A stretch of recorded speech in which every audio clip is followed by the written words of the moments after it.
Kashmir news में एक बार फिर आपका खैर मकदम है।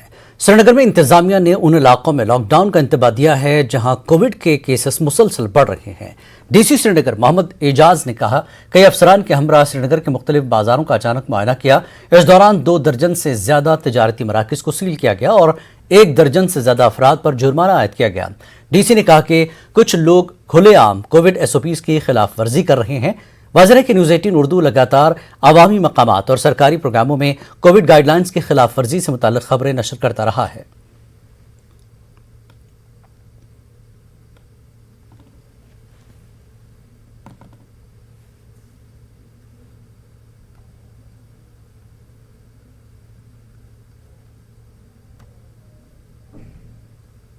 आपकी चेकिंग पे थे, क्या देखना आपने और लोगों से क्या कहेंगे? देखिए, आज मार्केट इंस्पेक्शन हुआ है काफ़ी जगहों पर, तो इसमें ये देखा गया कोविड प्रोटोकॉल का बहुत ज़्यादा वायोलेशन देखा जा रहा है।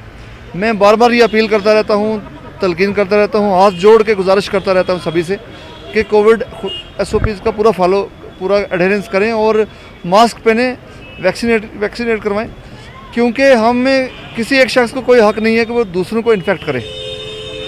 श्रीनगर में ऑलरेडी केसेस बहुत बढ़ रहे हैं और अगर हम देखें दूसरे अजला के मुकाबले में तकरीबन 50% केसेस हर रोज़ 50 या 55% केसेस ज़िला श्रीनगर से आ रहे हैं, जो काफ़ी तशवीश का बायस है हमारे लिए।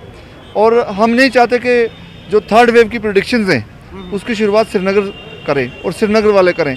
इसलिए मैं आपके ज़रिए सभी से अपील करना चाहता हूँ कि मास्क पहने, सोशल डिस्टेंसिंग प्रैक्टिस करें और कोविड प्रोटोकॉल का वायलेशन बिल्कुल ना करें। कई जगह पर लोग ये कहेंगे जी अच्छा एडमिनिस्ट्रेशन क्या कर रही है।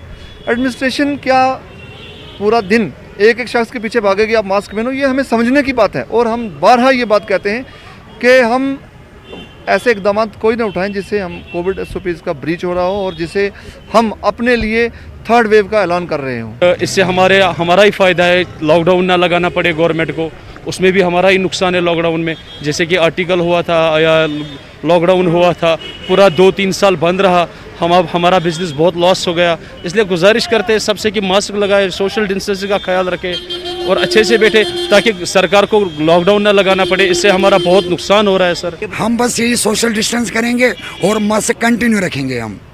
और जो खरीदार आपके उनको भी मतलब कोशिश करेंगे कि भाई भीड़ मत कर लो इधर, बस भीड़ हाँ मास्क पहनो। 20 बरस से ज्यादा उम्र के लोगों को कोविड मुखालिफ पहला वैक्सीन लगाने का हदफ मुकम्मल करने वाला गांधरबल पहला जिला था। जिले में अब दूसरे डोज के लिए काफी कम तादाद में लोग सामने आ रहे हैं। महकमे सेहत के अहदेदारों के लिए यह तशवीश का बायस बन रहा है।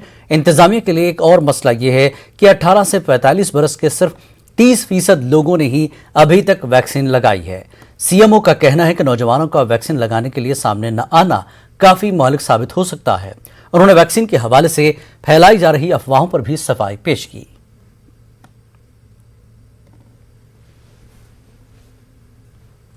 जो कोविड-19 डिजीज है ये अब एंडेमिक हो रहा है, ये हमारे साथ रहने वाली है काफी देर के लिए, हमेशा के लिए फॉर दैट मैटर।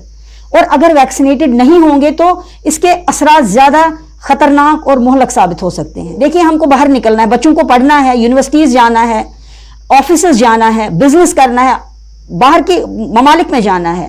कोई भी जगह जाने नहीं दिया जाएगा जब तक आप वैक्सीनेशन सर्टिफिकेट प्रोवाइड नहीं करोगे। तो आप खुद ही समझ लीजिए इसकी सीरियसनेस। GMC श्रीनगर में कम्युनिटी मेडिसिन के HOD doctor S Mohammad Saleem का कहना है कि कश्मीर में फ्लू वैक्सीन लगाने का ये मुनासिब वक्त है। उन्होंने कहा कि बच्चों और संगीन बीमारियों के शिकार अफराद को स्वाइन फ्लू मुखालिफ वैक्सीन लगाने को कहा गया है। उन्होंने लोगों से अपील की है कि शिमाली हेमिस्फीयर के लिए मंजूर शुदा वैक्सीन ही लगाएं।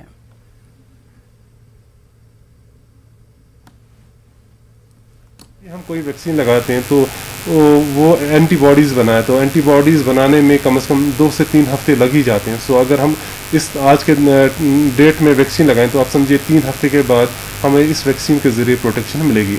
तो दूसरी बात, जैसे मैंने अभी कहा शुरुआत में कि पूरी मुल्क में हमें समर में वैक्सीन लगाने पड़ते हैं, तो क्योंकि सीज़न तब होता है, तो वहाँ पे साउदर्न हेमिस्फीयर के लिए अलग वैक्सीन होता है।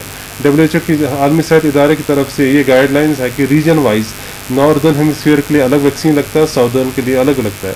सो कश्मीर में ख़ास तौर पर हमें नॉर्दर्न हेमिस्फीयर के लिए WHO रिकमेंडेड वैक्सीन्स हैं वही लगाने चाहिए। सो इस वक्त जो भी आप सप्लाईज मार्केट में आ रही हैं, तो वो देखें कि क्या वाकतन ये नॉर्दर्न हेमिस्फीयर के लिए ही है।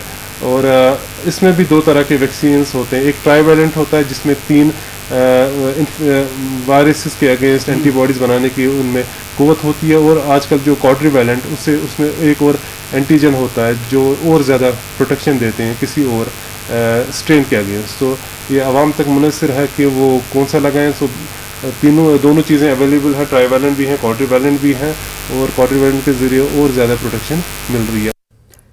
मरकजी वजीर ममलिकत बराए बिजली कृष्णपाल गुर्जर ने रियासी के सलाल पावर स्टेशन का रवाना किया। मरकजी वजीर ने कहा कि जम्मू कश्मीर में मजीद बिजली प्रोजेक्ट कायम किए जाएंगे और यहाँ के लोगों को सस्ते दामों में बिजली सप्लाई की जाएगी। उन्होंने कहा कि महकमे की निजीकारी पर भी गौर किया जा रहा है जिससे लोगों को फायदा होगा।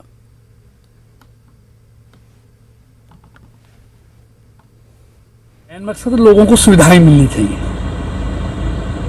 जिससे जम्मू कश्मीर का आवाम आज तक अछूता रहा है। जम्मू कश्मीर के लोगों की सभी समस्याओं का समाधान करना हमारा मुख्य मकसद है।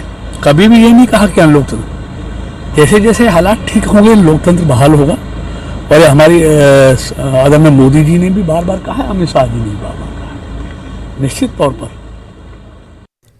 वजीर ममलिकत बराए पावर कृष्णपाल गुर्जर ने राजौरी का दौरा किया। उन्होंने जीएमसी राजौरी में कामकाज का जायजा लिया। उन्होंने 197 करोड़ रुपए से तामीर हो रही अस्पताल इमारत का जायजा लिया। उन्होंने कहा कि मरकजी हुकूमत जम्मू कश्मीर की तामीर और तरक्की के लिए संजीदा है। उन्होंने कहा कि वजीर आजम भी जम्मू कश्मीर में तरक्की की रफ्तार तेज करने के लिए संजीदा है। जम्मू कश्मीर के हर घर तक बिजली पहुंचाने का मंसूबा है। अगले 5 वर्षों में जम्मू कश्मीर में बिजली की पैदावार 3000 से बढ़ाकर 6000 करने का फैसला किया गया है।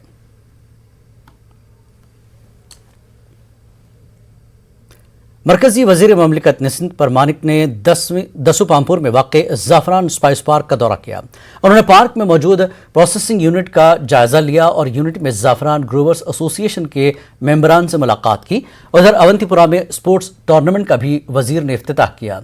इसमें जिले भर के सैकड़ों खिलाड़ी शिरकत कर रहे हैं।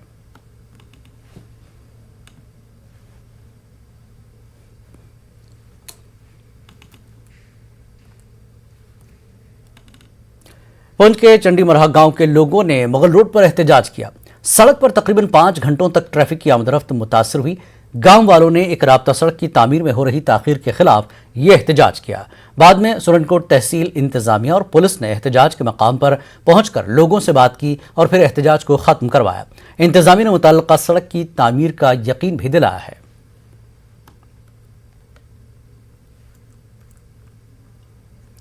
नीट मुफ्त कोचिंग प्रोग्राम सुपर 30 की जानिब से नौजवानों का काफ़ी अच्छा रिस्पांस देखने के बाद फौज ने ऐलान किया है कि अब लड़कियां भी अगले बैच से इस प्रोग्राम का हिस्सा होंगी।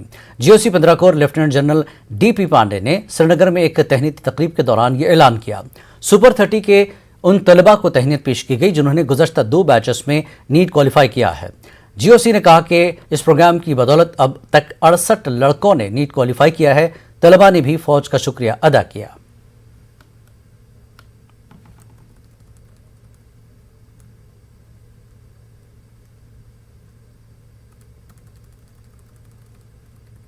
Gone through 3 courses, now we feel confident that we can take the responsibility of the girls as well. We have been at the forefront to enable and ensure women empowerment and to assist women in all form we can. And therefore, this year onwards, having taken that call to try it out, we are looking to select 20 girls who will be participating in this program of Super 30 plus 20. The process is in advanced stage. I am quite confident that we will be able to start this project possibly in a month's time for the girls as well. Sir बहुत अच्छी तरह से support कर रही है army हमें। बहुत मतलब हमारा खर्चा जो होता है 1 लाख के आसपास होता है, तो इसलिए वो हमारे लिए अफोर्ड करना बहुत ही ज़्यादा मुश्किल है।